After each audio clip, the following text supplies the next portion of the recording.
Video number 12, and candidly I have no idea where this is going to go. I'm a little appalled by the media and have been for a number of years, to the point where I've more or less stopped watching TV and reading newspapers and watching the news, etc., etc.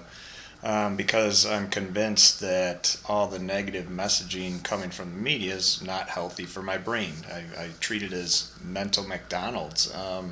Negative news sells, fear sells, so that's what they're constantly feeding us. That's what the media is feeding us, and the more and more we listen to it, I think it makes us feel weak. So I've stopped doing it, and I encourage others to take a step back and really evaluate the information you're consuming. We all know that the junk food we eat for our bodies is going to make our bodies mush. If we eat fruits and vegetables, it's going to make it strong. I really encourage us to watch what we consume mentally. I think it's a real problem in today's culture. We've been termed the Prozac nation. We don't have a deficiency of Zoloft and Prozac. We have a deficiency in how we think. And I think it's never been more apparent than what we're seeing in the media today about everybody always highlighting all the differences we have between races and genders and religious beliefs and this, that, and the other thing. In business, the primary negotiating strategy that you get taught is to find common ground, to understand what the other side of the negotiation is looking for, and then find a way to give it to them so that you can get what you want. We are so conditioned by other people today to look for differences in our relationships that it's filling us with fear, uncertainty, and doubt at levels that have never been seen in the history of the world. It's freaking ridiculous.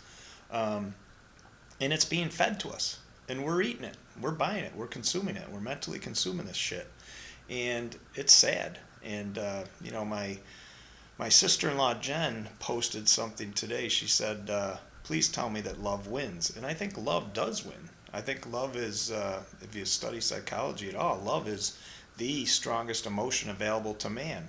Yet we are focused on differences and hate instead of sameness and love. And it's very frustrating to watch.